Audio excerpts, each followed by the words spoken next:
Seguimos con las cuestiones existenciales y después de hablar de la felicidad hay que hablar de las sombras que tiene la felicidad, que es el dolor, el sufrimiento. Los seres humanos decíamos que en la felicidad hay una escala de bienes y una escala de alegrías. Bueno, también hay una escala de sufrimientos. En esta vida el sufrimiento es también una cuestión existencial, que necesita una posición, necesita una respuesta, necesita cómo situarse personalmente. No basta cómo se hayan situado otros, aunque claro hay una experiencia humana que nos puede servir, pero para cada uno es un problema personal.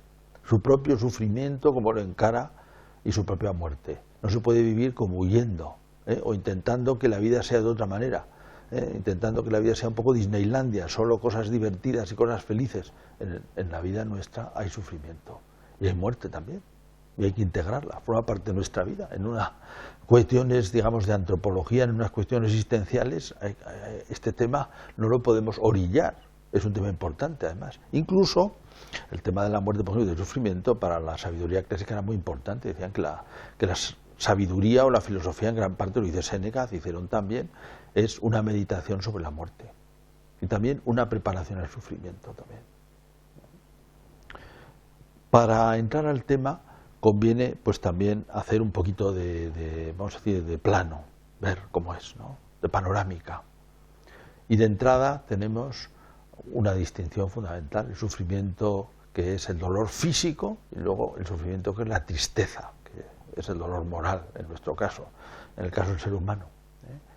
El dolor, hay un famoso libro de un fenomenólogo, uno de los más famosos libros que se han escrito sobre el dolor, de Buitendijk, El dolor, donde hace una descripción muy detallada de cómo tenemos una sensibilidad al dolor, y efectivamente la sensibilidad del tacto en parte es sensibilidad al dolor, al desgarro, a la excesiva presión, al excesivo calor, y lo sufrimos de una manera que nos inutiliza, ¿no?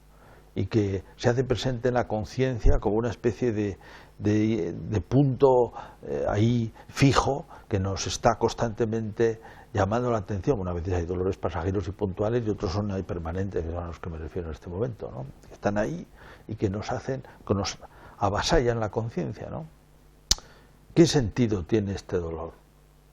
Casi se puede decir que tiene un sentido biológico bastante claro, porque nos protege.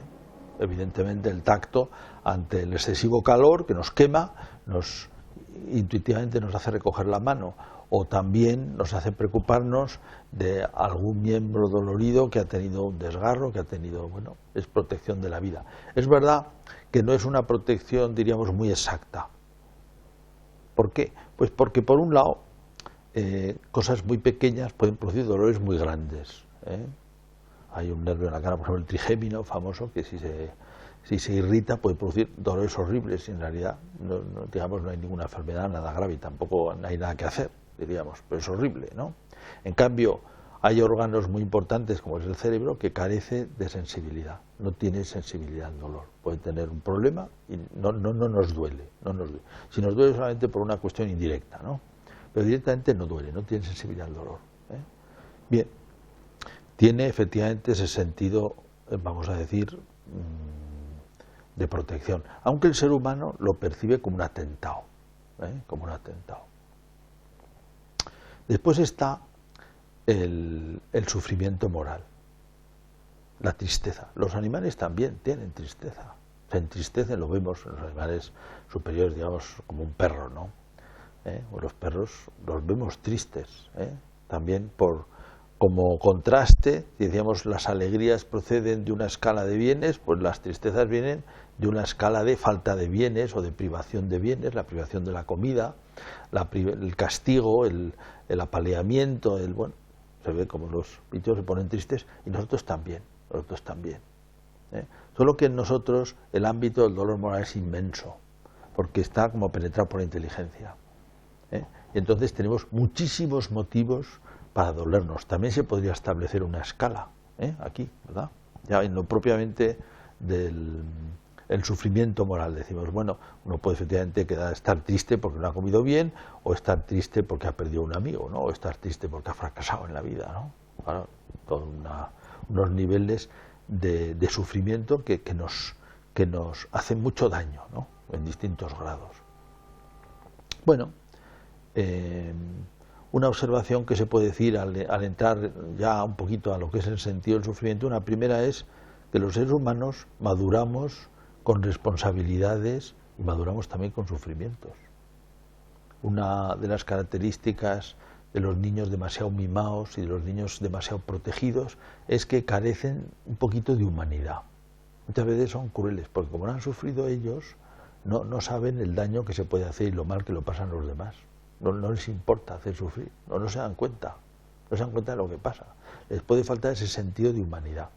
Y al revés, personas que han sufrido, si lo han llevado bien, les cuesta hacer sufrir a los demás, lo mismo, o se apenan del sufrimiento de los demás, o procuran remediarlo. Da humanidad, da comprensión, da profundidad. Esto es verdad. Aunque puede haber momentos en que estos dolores sean muy destructivos también, eso también es verdad. Ahora, una parte de la madurez humana y de la experiencia humana viene de haber afrontado bien los propios sufrimientos y los propios dolores. ¿Y cómo se pueden afrontar? Hay toda una, digamos casi esto sería unos consejos de autoayuda. Desde luego, una primera manera de afrontar es no darle demasiada importancia. Los trucos son también importantes en esto, el saberse distraer, el no dejar efectivamente atrapar solamente en eso. Y después está la actitud que podríamos llamar de procurarlo vivir también humanamente, procurarlo vivir dignamente. Tengo aquí lo que cuenta Viktor Frankl, que dice que en una ocasión leí la carta escrita por un joven inválido en la que a un amigo le decía que acababa de saber que no viviría mucho tiempo y que ni siquiera una operación podría aliviarle su sufrimiento. Continuaba su carta diciendo que se acordaba de haber visto una película sobre un hombre que esperaba su muerte con valor y dignidad.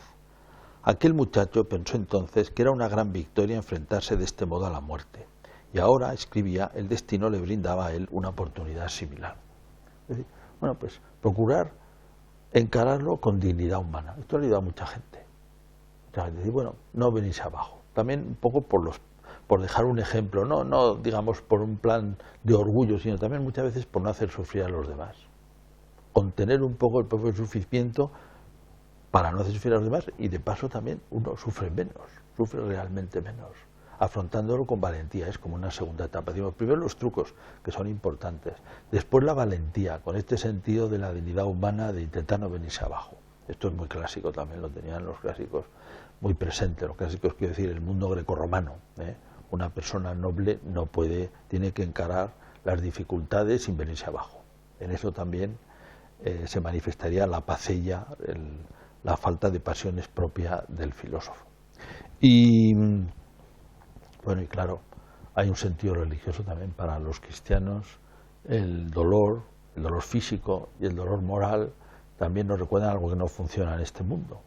Y al mismo tiempo una respuesta de Dios, de Cristo, ¿no?, que se ha querido hacer hombre y que ha padecido con nosotros, de manera que el cristiano se ve, además de acogido por Dios, acompañado por Cristo, y sabe que sus sufrimientos de alguna manera pueden tener el sentido que tienen los sufrimientos de Cristo.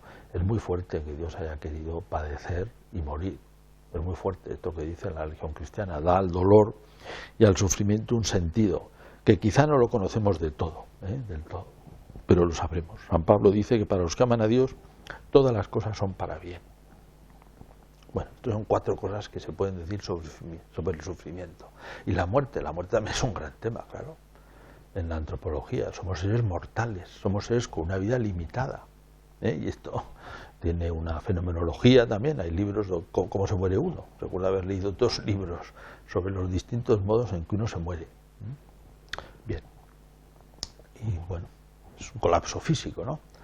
Pero al mismo tiempo es un colapso personal. Para nosotros, para cada uno de nosotros con un espíritu que aspira a vivir eternamente, es una tragedia, por un lado. Pero también es algo de la vida que tenemos que afrontar. Y de manera semejante al sufrimiento físico, al sufrimiento moral, pues también forma parte de la madurez humana, enfocar bien este tema. Decíamos al principio cómo Séneca, por ejemplo, dice que la meditación sobre la muerte es uno de los grandes principios de la sabiduría. La muerte enseña muchas cosas. Cuando uno se acuerda de que es mortal, se lo decían a los emperadores cuando entraban en triunfo en Roma, un esclavo detrás, acuérdate que eres mortal, acuérdate que eres mortal, que no se te suba demasiado a la cabeza. Sí, a todos nos viene bien acordarnos que somos mortales. También para, por un lado, aprovechar el tiempo. En unas declaraciones que hacía Steve Jobs, el fundador de Apple, comentaba: la muerte es el mejor invento de la vida. Esto decía cuando ya sabía que tenía una enfermedad mortal. Desde los 17 años, cuando me miro al espejo, me pregunto si lo que voy a hacer hoy lo haría si fuese el último día de mi vida. Nos ayuda a aprovechar el tiempo. Pero también nos ayuda a pensar cuáles son los bienes que valen la pena, qué vale la pena hacer.